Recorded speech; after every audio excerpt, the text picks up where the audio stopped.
प्रिय विद्यार्थियों नमस्कार। कल आपको पार्ट फर्स्ट एग्रीकल्चर के क्वेश्चन सोल्व किए थे और नेक्स्ट आज पार्ट सेकंड के क्वेश्चन सोल्व करते हैं। उसमें 21वां क्वेश्चन, तरबूज में प्रति हेक्टर कितने किलो बीज की आवश्यकता होती है। अर्थात सबसे पहले पता होना चाहिए कि हमारे पास ऑप्शन है, पहला ऑप्शन 2 से 3 किलोग्राम, दूसरा बी ऑप्शन है 5 से 6 किलोग्राम, सी ऑप्शन 3 से 4 किलोग्राम, डी ऑप्शन 0.500 किलोग्राम।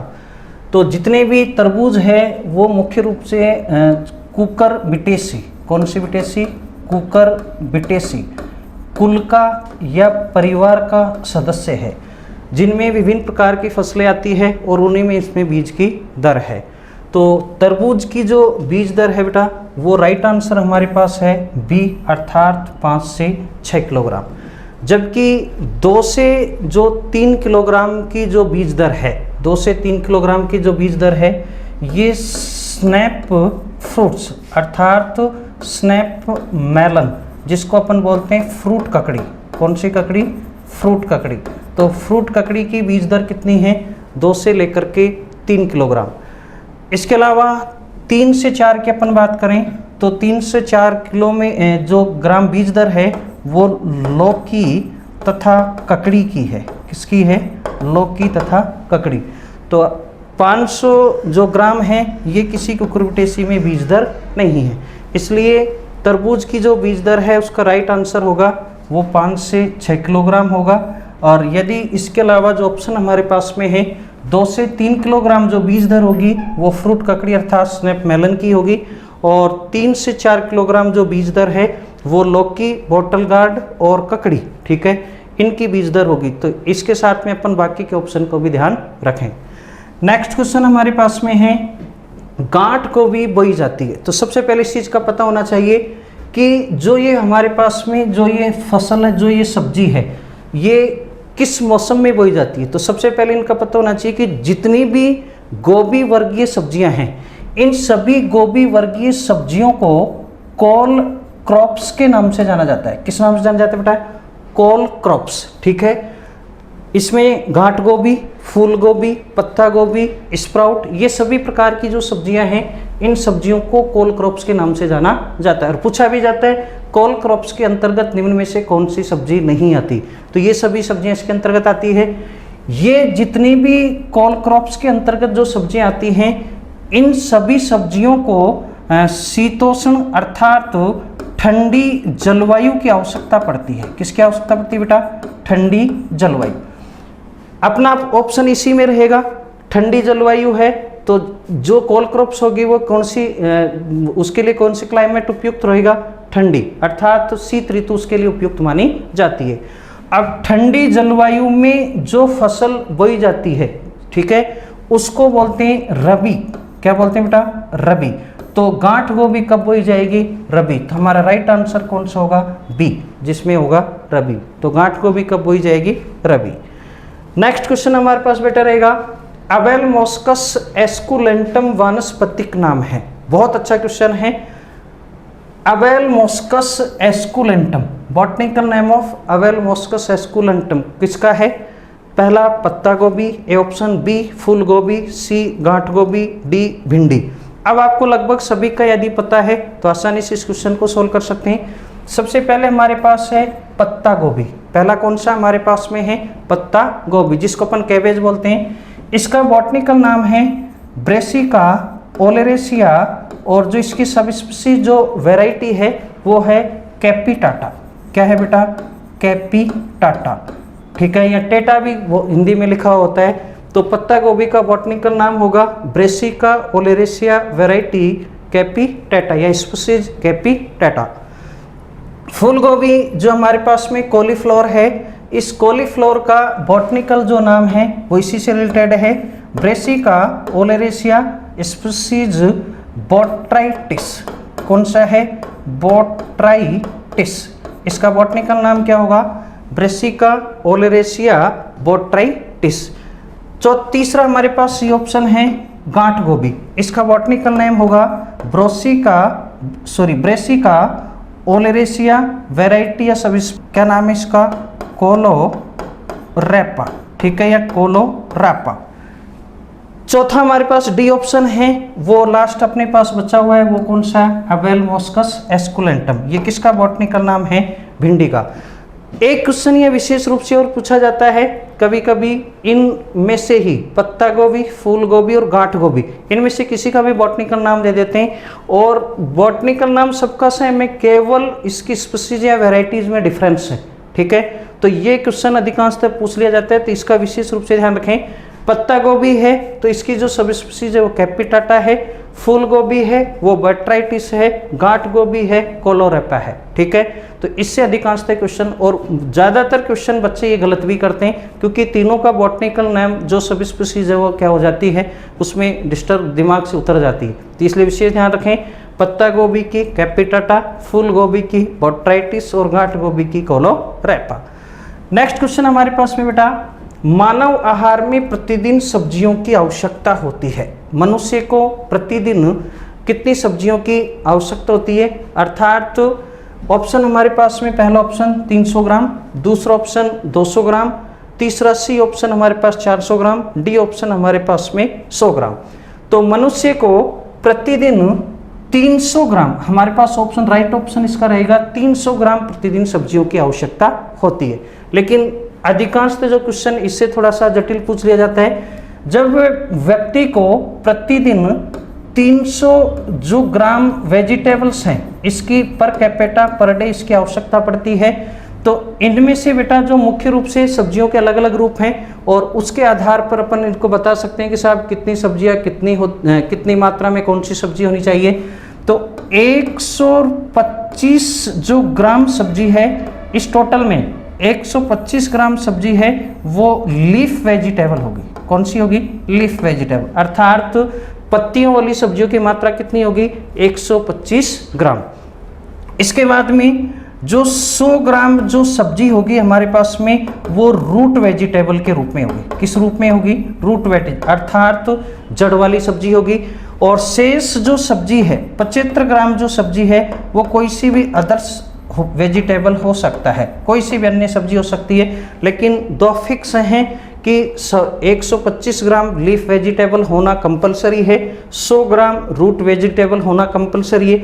इसके अलावा 75 ग्राम आप कोई दूसरी किसी भी प्रकार की वेजिटेबल ले सकते हैं। इसलिए टोटल प्रतिदिन व्यक्ति को प्रति व्यक्ति, ठीक है, पर डे पर कैपिटा 300 ग्राम सब्जी की आवश्यकता होती है। तो राइट आंसर हमारे पास क्या रहेगा, ए। नेक्स्ट क्वेश्चन हमारे पास बेटा, ताजे दूध का पीएच मान होता है, फिक्स है, कभी चेंज ही नहीं होता, 6.7, अर्थात ताजे दूध का जो पीएच वैल्यू है, ये पीएच वैल्यू क्या होती है, 6.7। इसके अलावा ताजे दूध के साथ में 7.2 बी सी ऑप्शन में लिखा है, ये लगभग पीएच किसका है, अपने से संबंधित है नहीं है, और ये भी एक अनुमानित डाटा है। एक डी ऑप्शन थोड़ा अपने पास में है, जो मनुष्य का जो रक्त होता है, जो ब्लड होता है, इस ब्लड का पीएच मान 7.4 होता है, एक्यूरेट 7.4, तो अपन लगभग इसको मान सकते हैं। तो ब्लड का जो मनुष्य का जो रक्त है उसका पीएच मान कितना होता है, 7.4, तो अपन को ये भी याद रहे तो ज़्यादा बेटर है। और ये जो रक्त होगा ये कौन सी प्रकृति का होता है, ये क्षारीय प्रकृति का होता है। कौन सी प्रकृति का बेटा, क्षारीय। और जो दूध होता है वो कौन सी प्रकृति का है, जब पीएच मान 6.7 है अर्थात 7 से कम है, तो ये प्रकृति कौन सी हो जाएगी इसकी, तो दूध की प्रकृति कौन सी हो जाएगी, अम्लीय प्रकृति। कौन सी, अम्लीय। तो दूध कौन सी प्रकृति का होता है, अम्लीय प्रकृति का, और रक्त कौन सी प्रकृति का होता है, क्षारीय प्रकृति का। नेक्स्ट क्वेश्चन बेटा हमारे पास में है, भारत का कुल भौगोलिक क्षेत्रफल कितना होता है। भारत का टोटल जो भौगोलिक जो क्षेत्रफल है 328.8 मिलियन हेक्टर, अर्थात अपने पास जो ऑप्शन रहेगा वो ऑप्शन कौन सा रहेगा, सी, जिसमें 328.8 मिलियन हेक्टर है। पूछा किसका है, भारत का, तो भारत के साथ वो किसका भी पूछा जा सकता है, भारत के साथ में भौगोलिक क्षेत्रफल राजस्थान का भी पूछा जा सकता है। तो राजस्थान का बेटा टोटल जियोग्राफिकल जो एरियाज है वो कितना है, 3,42,239 वर्ग किलोमीटर, जो क्षेत्रफल है ये राजस्थान का है। तो ध्यान रखें, भारत के साथ में किसका क्षेत्रफल है आपको पता होना चाहिए, राजस्थान का भी पता होना चाहिए। नेक्स्ट हमारे पास में जो क्वेश्चन है, वायु की गति को नापने के यंत्र को क्या कहते हैं। ध्यान रखें, वायु की गति, स्पीड, ठीक है, ये दिशा की बात नहीं करता, केवल स्पीड की बात कर रहे हैं। वायु, पहला ऑप्शन हमारे पास में है वायु दिक् सूचक, अर्थात ये दिशा का बता रहा है। दूसरी वेग मापी, दूसरा ऑप्शन हमारे पास में कौन सा है, वेग माप, इसको हम एनीमोमीटर कहते हैं। क्या बोलते हैं, एनीमोमीटर। और इसी एनीमोमीटर के द्वारा वायु की स्पीड या गति मापी जाती है। तो हमारा आंसर भी क्या है इसमें, दूसरा, अर्थात राइट आंसर हमारे पास में क्या होगा, वेग मापी, और जिसको अपन क्या बोलेंगे, एनीमोमीटर। तीसरा हमारे पास में है आर्द्रता मापी, हाइड्रोमीटर। इसमें जितने भी द्रव हैं उनके आपेक्षिक घनत्व ज्ञात करने के लिए हम किसका उपयोग करते हैं, आर्द्रता मापी। चौथा ऑप्शन हमारे पास में है तापमापी, थर्मामीटर, जिससे शरीर का टेम्परेचर, बॉडी टेम्परेचर ज्ञात करने के लिए काम में लेते हैं, वो कौन सा होगा, थर्मामीटर या तापमापी। तो हमारा राइट आंसर कौन सा होगा, वेग मापी, अर्थात एनीमोमीटर। नेक्स्ट क्वेश्चन हमारे पास बेटा, कार्बनिक उर्वरक का उदाहरण है, बहुत इंपॉर्टेंट, और लगभग ये क्वेश्चन 2 बार रिपीट भी हो चुका है। एक बार BHU में भी आ चुका है ये क्वेश्चन, एक बार ICR में भी आ चुका है ये क्वेश्चन, जेट में भी आ चुका है। जेट में तो है ही, बाकी ICR और BHU में भी क्वेश्चन आ चुका है। सबसे पहले पता होना चाहिए कि कार्बनिक उर्वरक क्या होते हैं, ठीक है। उर्वरक 2 प्रकार के होते हैं, कार्बनिक उर्वरक और अकार्बनिक उर्वरक। तो कार्बनिक उर्वरक वे उर्वरक होते हैं जिनमें कार्बन की उपस्थिति होती है। आपको रटना कुछ नहीं है, कार्बनिक उर्वरक वे उर्वरक होते हैं जिनमें किसकी उपस्थिति होती है, कार्बन की उपस्थिति होती है। और अकार्बनिक उर्वरक वे उर्वरक होते हैं जिनमें कार्बन की अनुपस्थिति होती है, ठीक है। अब एग्जांपल पे, सोडियम नाइट्रेट है, इसमें कार्बन नहीं होता है। अमोनियम सल्फेट में कार्बन नहीं होता है। यूरिया में कार्बन होता है और अमोनियम क्लोराइड में कार्बन नहीं होता। तो हमारा राइट आंसर कौन सा होगा, सी, अर्थात यूरिया होता है, ठीक है। तो कार्बनिक उर्वरक यहाँ पर कौन सा है, यूरिया है। लेकिन कभी कभी बेटा जैसे जैसे एग्जामिशंस और ज़्यादा डिफिकल्ट होते जा रहे हैं, कंपटीशन बढ़ रहा है, ऑप्शन इस प्रकार के नहीं आते, कुछ और भी परिवर्तन होते हैं। अभी मुख्य रूप से 2 ऐसे उर्वरक अपने पास में हैं जो कार्बनिक प्रकृति के हैं, अर्थात जो कार्बनिक उर्वरक कहलाते हैं। उसमें पहला आपके सामने है यूरिया, और दूसरा एक और जो उर्वरक है उस उर्वरक का नाम है वो है कैल्शियम साइनेमाइड। क्या है बेटा, कैल्शियम साइनेमाइड, बहुत इंपॉर्टेंट है, ध्यान रखें। कैल्शियम साइनेमाइड, पहला कौन सा है, यूरिया, और दूसरा उर्वरक कार्बनिक उर्वरक है वो कौन सा है, कैल्शियम साइनेमाइड। जब हम उर्वरक की बात कर रहे हैं तो इसमें ये कौन से प्रकृति के उर्वरक हैं, ये नाइट्रोजीनियस अर्थात नत्रजनधारी उर्वरक हैं। कौन से हैं, नत्रजनधारी उर्वरक हैं, ठीक है, नाइट्रोजीनियस फर्टिलाइजर। ये नाइट्रोजीनियस जो फर्टिलाइजर हैं इनमें नाइट्रोजन की मात्रा कितनी होगी, कैल्शियम साइनेमाइड में नाइट्रोजन की मात्रा होती है 21% होती है।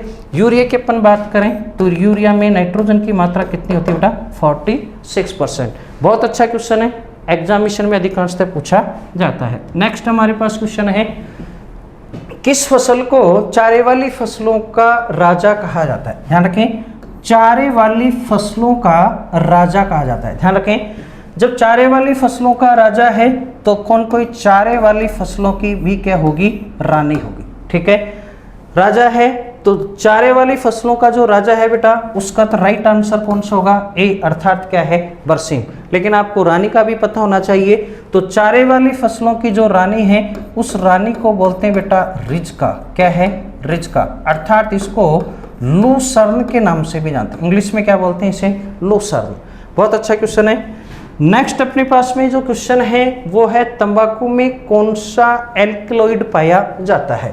तंबाकू में कौन सा एल्कलॉइड पाया जाता है। ऑप्शन देखें, पहला कैफीन, कैफीन, दूसरा टेनिन, सी निकोटीन और डी मार्फिन, ठीक है। पहले हम देखते हैं कैफीन। ध्यान रखना, कैफीन कॉफी में पाया जाता है। किस में पाया जाता है, कॉफी, जो पेय पदार्थ है कॉफी उसमें कैनिन पाया जाता है। टेनिन है वो चाय में पाया जाता है। किसमें पाया जाता है, चाय में। निकोटीन तंबाकू में पाया जाता है। किसमें पाया जाता है, निकोटीन तंबाकू में पाया जाता है। मार्फिन है, ये अफीम में पाया जाता है। किस में पाया जाता है बेटा? अफीम में। तो ये सभी का आपको पता होना चाहिए। तो हमारा राइट आंसर कौन सा होगा? सी, अर्थात निकोटीन। तंबाकू में कौन सा होगा? निकोटीन। ठीक है, ऑप्शन का विशेष ध्यान रखें। ऑप्शन यदि आप रिलेटेड पढ़ते हैं तो कोई सा भी क्वेश्चन गलत नहीं हो सकता। और एक क्वेश्चन आप सोच रहे हैं कि आपके सामने एक ही क्वेश्चन सोल्व हुआ है, नहीं, मेरी नज़र में आपके सामने 4 क्वेश्चन सोल्व हो रहे हैं। कैसे? एक का आंसर तो आपको सामने है कि साहब तंबाकू में कौन सा एल्कलॉइड होता है, बाकी 3 के ऑप्शन भी आपको साथ में उसका आंसर भी है। ठीक है, तो एक क्वेश्चन के साथ कितने क्वेश्चन सोल्व हो रहे हैं? 3 एक्स्ट्रा हो रहे हैं, तो टोटल कितने हो गए? 4। नेक्स्ट हमारे पास में जो क्वेश्चन है वो क्वेश्चन है कुसुम के बीज में तेल की प्रतिशत मात्रा। कुसुम के बीज में, कुसुम सैफ्लॉर, कौन सा फ्लॉर? सैफ्लॉर। इसमें बीज की तेल की ऑयल परसेंट कितनी होती है? ऑप्शन 25 से 30%, 30 से 35%, सी ऑप्शन 35 से 40%, डी ऑप्शन 40 से 50%। ध्यान रखें, इसका बी ऑप्शन रहेगा 30 से 35%। लेकिन कुसुम के लिए एक विशेष बात आपको और बता देता हूं कि जितने भी तेल हैं, ठीक है, सरसों का है, मूंगफली का है, सोयाबीन का है, सूरजमुखी का है, कोई सा भी तेल है, ठीक है, उन सभी तेलों में जितने भी हृदय रोगी हैं, ठीक है, जितने भी हृदय रोगी हैं, हृदय जो रोगी हैं, हृदय रोगियों के लिए जो सबसे उपयुक्त जो तेल माना जाता है वो तेल किसका होता है बेटा? कुसुम का होता है। ध्यान रखें, किसी का भी तेल हो, ये विशेष रूप से ध्यान रखें, उनमें सबसे उपयुक्त जो तेल माना जाता है हृदय रोगियों के लिए वो कौन सा माना जाता है? कुसुम का माना जाता है। नेक्स्ट हमारे पास में ऑप्शन है बेटा अंधी गुडाई संभव है। ठीक है, इसको अंधी गुडाई अर्थात इसको बोलते हैं, कभी कभी ये शब्द इंग्लिश में भी आ जाता है, ब्लाइंड होइंग। अंधी गुडाई को क्या बोलते हैं? Blind hoeing. जो ब्लाइंड होइंग है, पहले तो ये पता होना चाहिए कि ब्लाइंड होइंग है क्या। देखो, विभिन्न प्रकार की जो फसल हैं उनमें अलग अलग एग्रीकल्चर प्रैक्टिस की जाती हैं, उनमें एक का नाम है ब्लाइंड होइंग। सबको पता होना चाहिए, होता भी है कि ब्लाइंड होइंग किसमें की जाती है? गन्ने में। तो इसका राइट आंसर भी क्या होगा? गन्ना। लेकिन ये पता होना चाहिए कि ब्लाइंड होइंग कब करनी चाहिए, क्यों की जाती है, उसका ऑब्जेक्ट भी पता होना चाहिए। तो ब्लाइंड होइंग क्या करते हैं? ध्यान रखें, गन्ने में बुआई से पूर्व, ध्यान रखना, बुआई से पूर्व, ठीक है, पहली जो फर्स्ट ब्लाइंड होइंग की जाती है वो बुआई से कब करते हैं? पूर्व। और जो दूसरी ब्लाइंड होइंग की जाती है वो प्रथम सिंचाई के पश्चात। कौन सी सिंचाई के पश्चात? गन्ने में प्रथम सिंचाई के पश्चात दूसरी क्या, कौन सी? अंधी गुडाई की जाती है। इन दोनों का उद्देश्य क्या है? इन दोनों का एक ही उद्देश्य है, वो मेन उद्देश्य यह है कि खरपतवारों को नष्ट करना। किनको नष्ट करना? खरपतवारों को क्या करना? नष्ट करना। तो ब्लाइंड होइंग का मुख्य उद्देश्य क्या है? खरपत जो वार हैं, इन खरपतवारों को क्या करना? नष्ट करना। किसका उद्देश्य है? ब्लाइंड होइंग का। तो इसमें हमारा आंसर कौन सा होगा बेटा? गन्ना। नेक्स्ट हमारा क्वेश्चन है भारत की औसत वर्षा, एवरेज रेनफॉल ऑफ इंडिया। जब भारत की पूछा है तो विशेष रूप से ध्यान रखें, आपको भारत के साथ में राजस्थान का भी पता होना चाहिए कि राजस्थान में कितनी वार्षिक वर्षा होती है।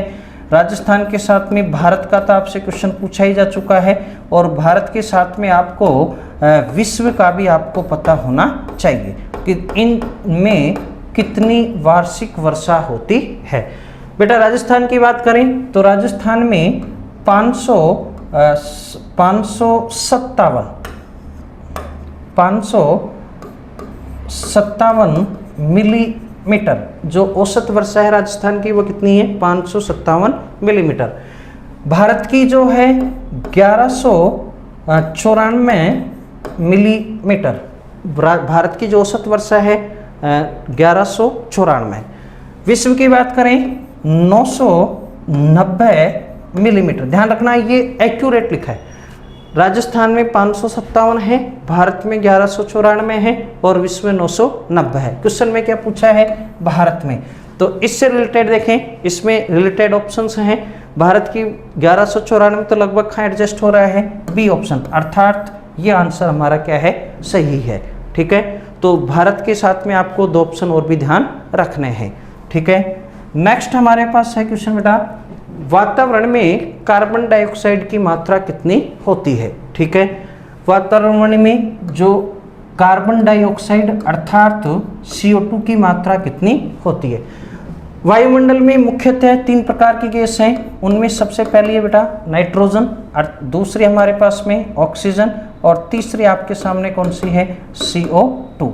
3 मुख्य गैस हैं। नाइट्रोजन की मात्रा हमारे पास में 78% होती है वायुमंडल में, ऑक्सीजन की 20.9% होती है और CO2 की मात्रा 0.03% होती है। तो हमारे आंसर सामने आ चुका है। तो CO2 की मात्रा कितनी होगी, 0.03%, अर्थात सी ऑप्शन सही है।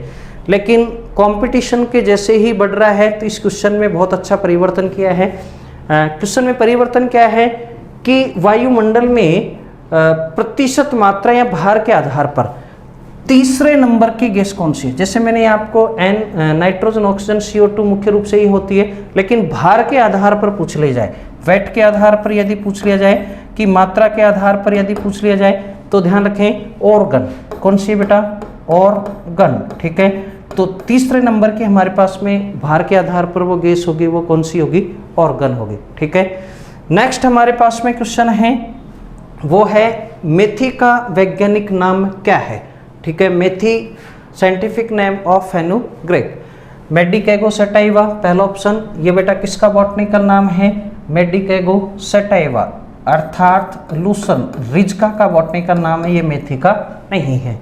दूसरा बी ऑप्शन एवेना सटाइवा, ये जई का बॉटनिकल नाम है, किसका नाम है, जई, और बॉटनिकल नाम है। तीसरी हमारे पास ऑप्शन है इरुका सटाइवा, ये तारा मीरा का बॉटनिकल नाम है, किसका बॉटनिकल नाम है, तारा मीरा का बॉटनिकल नाम। चौथा हमारे पास बच्चा क्या है, ट्राइगोनेला फोइनम, अर्थात ये किसका नाम है बेटा, मेथी का बॉटनिकल नाम है। तो हमारे पास राइट आंसर कौन सा होगा, डी, ट्राइगोनेला फोइनम। ठीक है, नेक्स्ट क्वेश्चन हमारे पास में बेटा, राजस्थान में कितने कृषि विश्वविद्यालय हैं। विशेष रूप से ध्यान रखें, 15/6/2015, ये विशेष रूप से ध्यान रखें, जो मैंने डिजिट लिखी है 15/6/2015। इससे पहले की यदि आप चर्चा करें, इससे पहले राजस्थान में जो कृषि विश्वविद्यालय थे वो 2 थे। कितने थे, 2। और अब प्रेजेंट की बात करें तो राजस्थान में कुल कृषि विश्वविद्यालयों की संख्या है वो कितनी है, 5 हैं। पहले 2 थे शुरू में, जिसमें राजस्थान का सबसे पहला जो कृषि विश्वविद्यालय है उस कृषि विश्वविद्यालय का नाम क्या है, SKRAU, अर्थात स्वामी केशवानंद राजस्थान एग्रीकल्चर यूनिवर्सिटीज। कहाँ पर है, बीकानेर। इसकी स्थापना कब हुई बेटा, जब ये सबसे पहले, तो ये भी पता होना चाहिए, 1987 में इसको स्थापित किया गया है। जबकि दूसरा जो कृषि विश्वविद्यालय है उसका नाम क्या है, MPUAT, ये दूसरा विश्वविद्यालय कहाँ पर है, उदयपुर। कहाँ पर है, उदयपुर।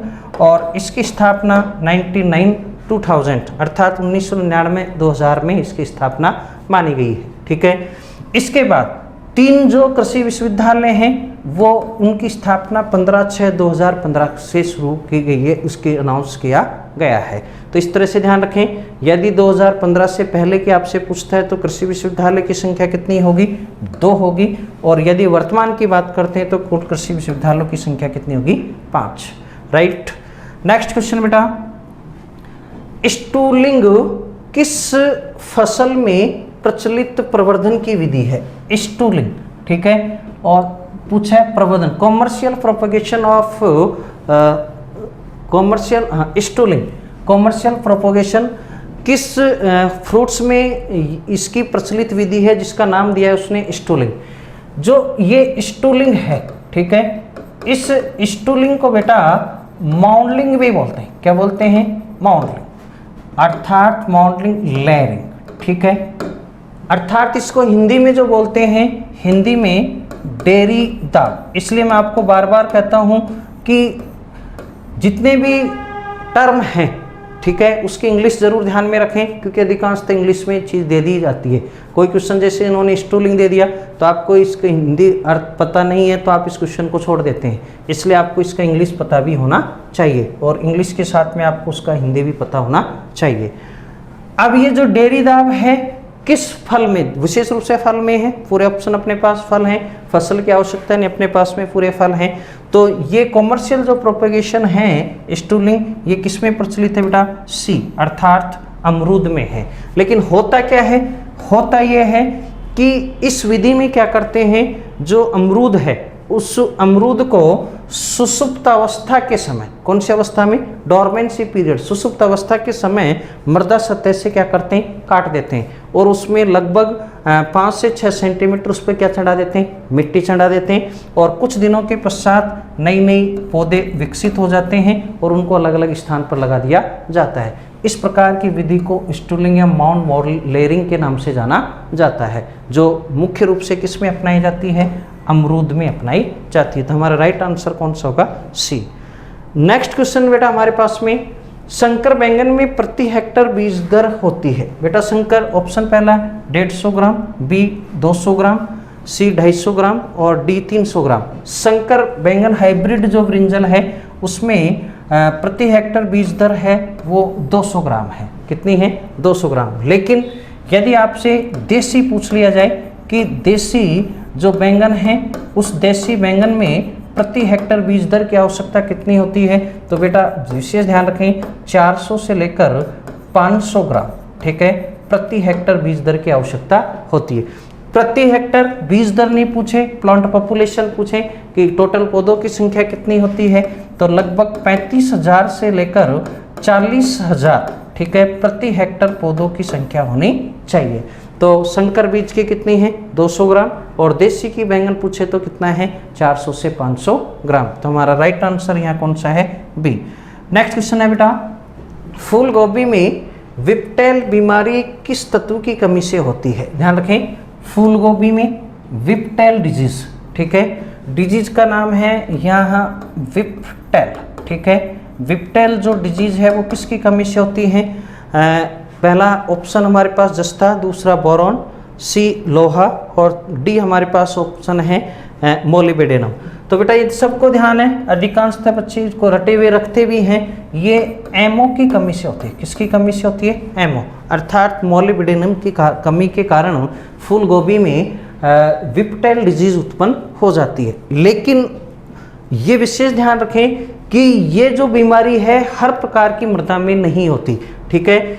इस जो न्यूट्रिएंट्स है, जो ये पोषक तत्व है, इस पोषक तत्व की कमी अधिकांशतः अम्लीय मृदाओं में होती है। किस में होती है बेटा? अम्लीय मृदाओं में, ठीक है। इस प्रकार की मृदा में, अम्लीय मृदा में यदि आप इस फूल गोभी का यदि प्रोडक्शन लेते हैं तो 100% तक आपको ये डिजीज आपके सामने आएगी। लेकिन एक और मैं आपको साथ बता देता हूँ, अधिकांशतः यदि अम्लीय मृदा है तो किन में ज़्यादा दिखेगी?